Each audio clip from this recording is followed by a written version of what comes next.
Hi everybody, welcome to my channel. My name is Shannon. I'm the owner of Outsider Art Shop. If you visited my channel before, I have a bunch of videos showing you guys how I make my jewelry in stained glass.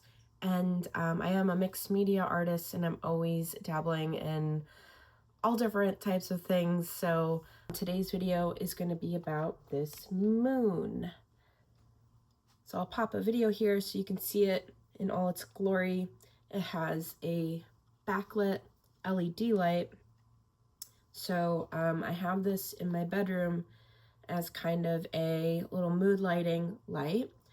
And because the light is just fully on the back, illuminating the back, I will mention that if this is the only mood lighting you have on in your room, you're only going to see a black circle with light against the wall, sort of like just a halo kind of light, which is very cool. But I also have one other light on, like a dim light, kind of on the opposite wall of my bedroom. And so with the two of those on, those work perfectly together because then that light is just illuminating a little bit, enough that you can see the face of the moon and then also have the backlit of the moon as well. So yeah, it's a very easy craft. So that's why I wanted to share it with you guys. It's very doable, DIY, but you do need to buy some supplies for it. So let's go over that. The first thing I bought was these two wood discs that came together in one package. There's a large one which was 12 inches in diameter and one that's slightly smaller, and they, like I said, came together in one package for about $10 at Michael's. They have it online, or you might be able to find it in your local shop. And the next main thing that you need would be the light, and I opted to get a battery pack light that comes with a remote control, and that way I didn't want to have like a cord hanging down that I have to plug it into the wall.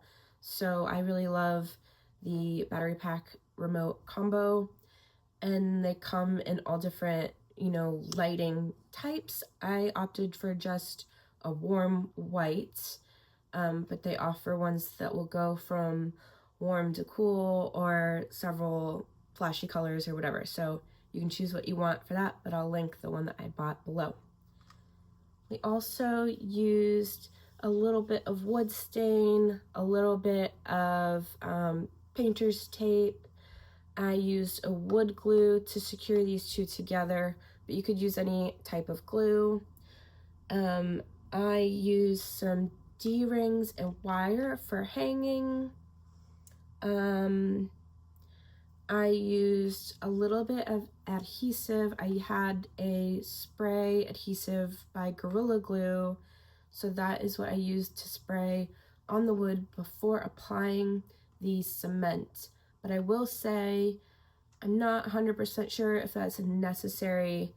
I don't know what would have happened if I didn't use that, but I have a good feeling that it would have been fine because the wood is porous, and the cement, I think, would secure well to the wood without that adhesive. But I'm going to go ahead and suggest that you use maybe a little bit of something. If you have Elmer's glue, that could work perfectly well.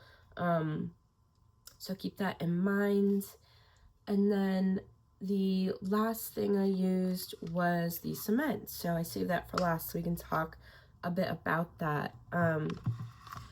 I bought what's called Cementol, and I'll put that here. I found it at Home Depot, and I'm pretty sure the smallest amount that you can buy of Cementol is a 25-pound box. So with that being said, it is a lot of cement, and I decided to make this moon because I was buying that cement for a separate project I'm doing. So you may want to come up with some other uses for this if you're going to buy it, because it does not take a whole lot of that Cementol for this one moon. So do you want to have 25 pounds of something? Cementol works really great in silicone molds. So you could really come up with anything that you find a silicone mold for is similar to resin. So yeah, whatever people are making with resin, you can most likely use the Cementol as well. So I'll give you a little sneak peek into, I'm most likely going to get a video up eventually of what the main project I was doing was. So here's the sneak peek. I was making these little jewelry trays.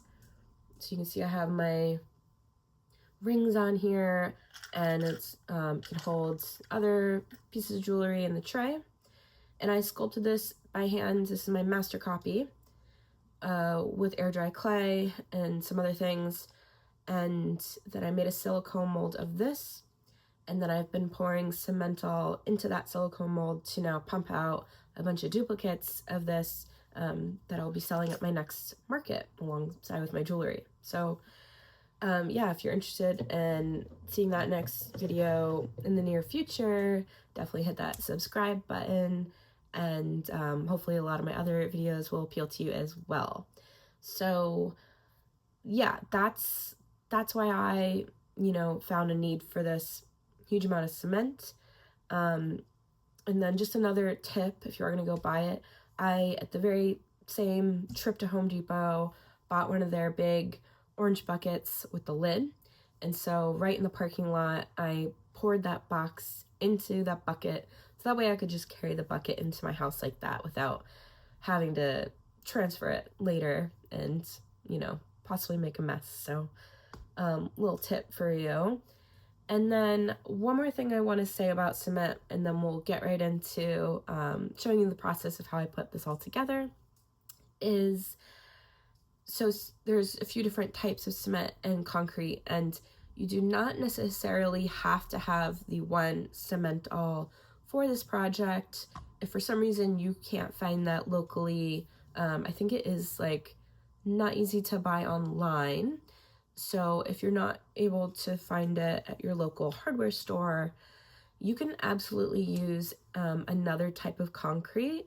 I did prefer the Cementol because of what I was doing with the tray.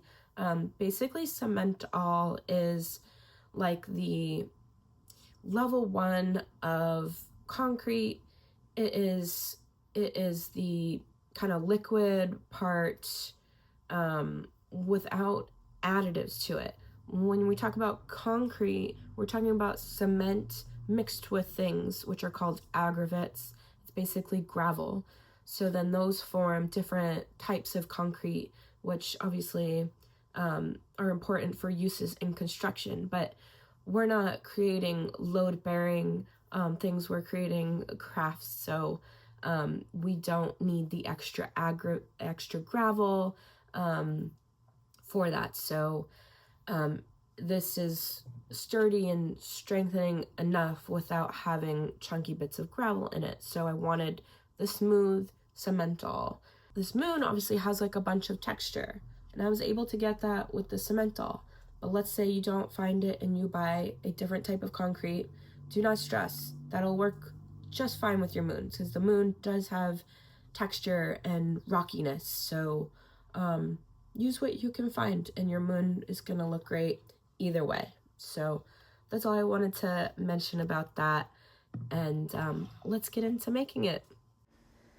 So I am out on my porch, and then I have a little paper bag down to protect the floor of my porch.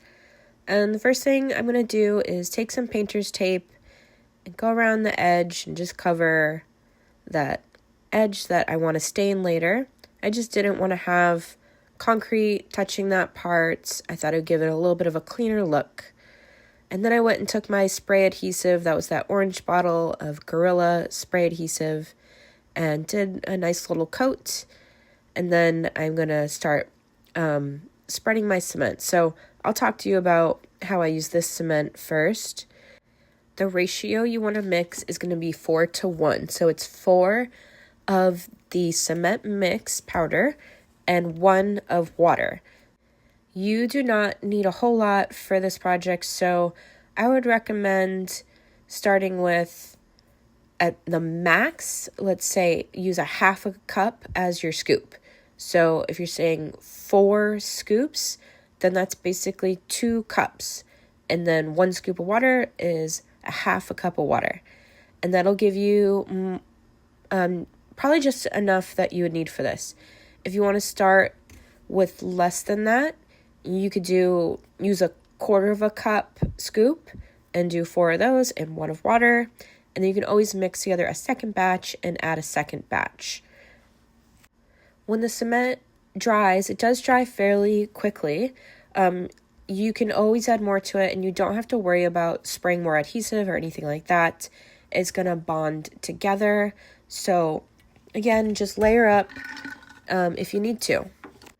So I had taken the mix that I had, and again, the 4-to-1, it can be always like a little bit off. What you're aiming for in consistency is a thick pancake-like batter. So you may find that the 4-to-1 I mentioned is maybe coming out a little too thick or a little bit too thin. You most certainly do not want it to be watery. So add a little bit more of that powder and just figure out what's going to get you that pancake batter consistency, and then just go for it. So once I got that consistency, I spread the whole thing down on top of the glue that I sprayed, and I tried to just get it all over the entire surface before kind of moving to the next step. And once I thought I covered every little spot, then the next step was building up the moon craters. So I was wearing a glove to just get in there with my hands and try and like sculpt. You could get little things to help you, like just circle-shaped things, and kind of place them down and build up like the craters around that. I was just kind of like using my fingers to do that, and like building up a bit of like a wall insert in the craters, and just getting it super random was my goal. I didn't want to like plan out anything. I just moved really quickly because, again, it is setting as you're going.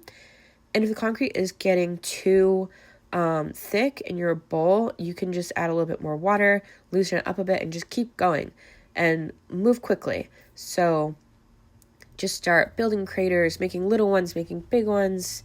And what I ended up doing after I kind of finished that first layer, I did mix together another small little batch just to add more texture. And I kind of actually splatter painted a little bit of the concrete. I just sort of picked it up on the tips of my fingers, and then just like, I don't know if you've ever splatter painted with your fingers before, but you just kind of like flick it down, and then it adds like little spots, and it sort of fills in all the cracks if you have just like spots that need a little bit more going on, and just play until you've gotten to where you like it.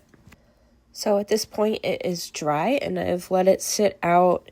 It's kind of drying in the sun for at least an hour. I would give it a couple hours. It was just a thin layer. It shouldn't take more than a couple hours. So yeah, leave it and come back, and then remove that tape, and try not to get too much of the concrete on the tape as you're playing with the concrete, or it will get tricky to get it off. But you can use like a blade or X-Acto knife if you need to kind of scrape some parts. And once I removed that tape, I went ahead and applied some wood stain, and I always just use a rag, but you can use like a paper towel, and just dunk it in and rub that wood stain anywhere that there's wood. And as you can see at this point, I do have my 2 rounds glued together already. And I didn't actually have that done when I did the concrete, but you could do that before you start any of the concrete. You can glue those 2 rounds together. I ended up just doing it in between filming these 2 parts of the video. So either way, they are attached now. So I do recommend having those glued together at least before you're doing the wood stain, because then you're not, wood staining parts that you didn't need to. So these are now all one piece of wood. Getting that stain on, I just rubbed it in just one time around, And then once that's dried, then I went and sprayed with the polyurethane spray. That comes in all different forms. You could even use like wood oil, or there's waxes, or just whatever you might have, or whatever, your neighbor or your partner might have in the garage for wood. Seal it up. And that's really all there is to it. So then we're off to the final last steps of assembly. All right, so there was some parts of the process that I did not film, so I will just sort of walk us through it. And really that's just attaching all the pieces together. I used the two wood discs are glued together here with some wood glue, but any type of glue would work fine. I place those on top of one another. You can do it before you start the concrete process, and then just weigh it down and let that dry. And then I went and filed a bit of this. Let me show you. I have a lot of different types of files. So this is just like a round file, or if you have a square file, really any file would work. Or you can just get sandpaper and like roll up the sandpaper and do that, and put the sandpaper maybe like around, let me show you actually, here's a piece of sandpaper, put it around something and do this. So the reason why I did that is to create like a little bit of an indent here to then have the wire sit and be flush. And I might even put a little piece of tape over that to keep that there. So the battery pack, this whole light came with its own little adhesive tabs. I have an adhesive tab underneath the battery pack. I put the battery pack to where I can easily open it and change the batteries. So just make sure those tabs are available. So yeah, strung it around. I peeled off the backing, and the adhesive for this tape is not the strongest. So I may go back and reinforce this, especially if I was going to sell it. I do have this up on my Etsy right now, this moon. So if anyone is to buy this, I might recreate this and make a new one for them. And when I do that, I'm going to attach this with glue, and because it's going to peel up. So I just took that strip, though, that light strip, and went all the way around, and you can cut it. It's a customizable length. And then I always have a huge bag of these D-rings because I'm making tons of art all the time.